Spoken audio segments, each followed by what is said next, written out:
won, Jaime. The kingdom is yours. No! No camera, no text, no internet access. How would you know? No! This week, Yellowstone has won us back all over. After 2 years of misery, suffering, drama, and departures, the show has not only come back, but also delivered one of the most surprising and satisfying episodes of its run. Like, ever. And yes, I'm still under the spell of it. Even though the overall episode 11 was amazing, let's be honest, the shocking death of Sarah Atwood in the very end made the episode the best of the best. And now, it is time to reveal who is the killer of her, and why did they do this. So, without further ado, let's dive in. But first, here is a brief recap of who Sarah was and why do we care about her death as the Yellowstone community this much. Sarah was portrayed by Dawn Olivieri and introduced in Yellowstone as a ruthless, calculating powerhouse working for market equities. And she truly was all of those things. Her mission was to dismantle the Dutton family's hold over the Yellowstone ranch, using whatever tactics necessary to achieve her goals, which eventually led her to be in a romantic affair with Jaime and basically kill John Dutton. Yes, she went that far for a job. Seriously, guys, what market equities has been paying for these people? Like, what might be causing them to embrace the mission so hard and go this far? I truly cannot understand it. In the end, though, Sarah was a great employee for the company, as from seduction to manipulation, her charm and cunning made her a formidable adversary. And yet, this still could not save her from being falling victim to all these schemes. At the end of episode 11, we saw her riding her car angrily, as she just got into a fight with Jaime. Then, a car with seemingly 2 tourists in it stopped right beside her, forcing her to open her window so that they can ask her a location. When she opened that window, though, it quickly turned out that they were far from tourists. They were, in fact, killers with big guns at hand. And they killed Sarah without any mercy. And yes, my jaw was on the floor. Now, I know that a lot of you guys admire Sarah mostly thanks to her unapologetic ambition and intelligence. After all, Sarah wasn't afraid to play dirty, and she knew exactly how to manipulate situations to her advantage. Her quick wit, strategic thinking, and confidence made her an intriguing character for sure. And I know that a lot of you guys will miss her a lot.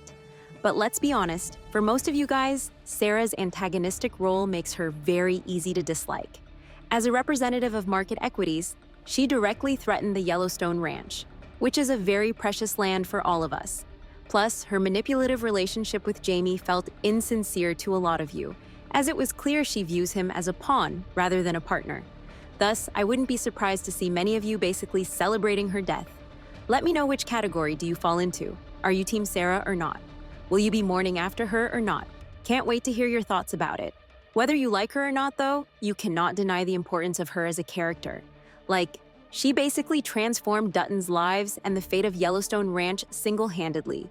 I mean, before her arrival, Jaime was struggling to find his place in the world, constantly overshadowed by John and Beth. Sarah came into his life at the perfect moment, the moment he needed someone like her the most and recognized Jaime's vulnerability. Of course, she used his vulnerability to her advantage, but still, we can't deny that she gave Jaime a sense of empowerment, encouraging him to embrace his ambition and challenge his family.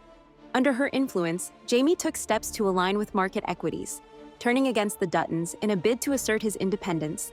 Sarah's manipulative support basically fueled Jaime's confidence, leading him to believe he can outmaneuver his family.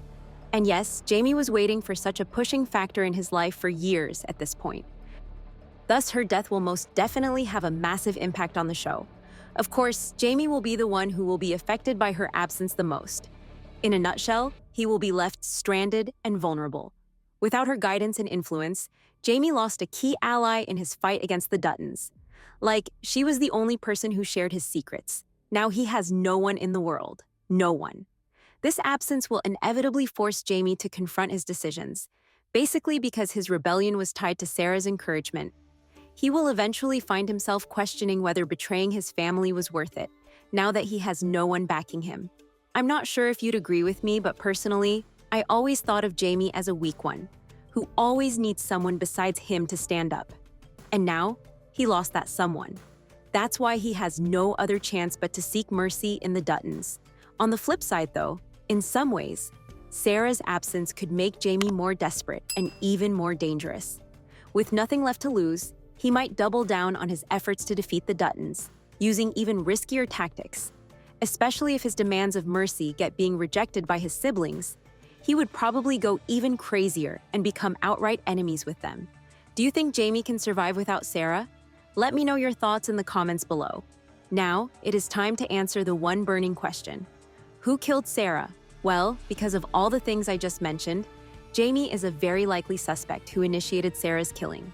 Realizing that she has gone too far, and he still has the time and opportunity to deny everything to align once again with the Duttons, Jaime wants Sarah gone. I mean, he hit her. And it was a very angry hit, so do not be surprised to find out that he did plan her killing even before challenging her in the home. Is it evil? Yes. Is Jaime capable of doing this?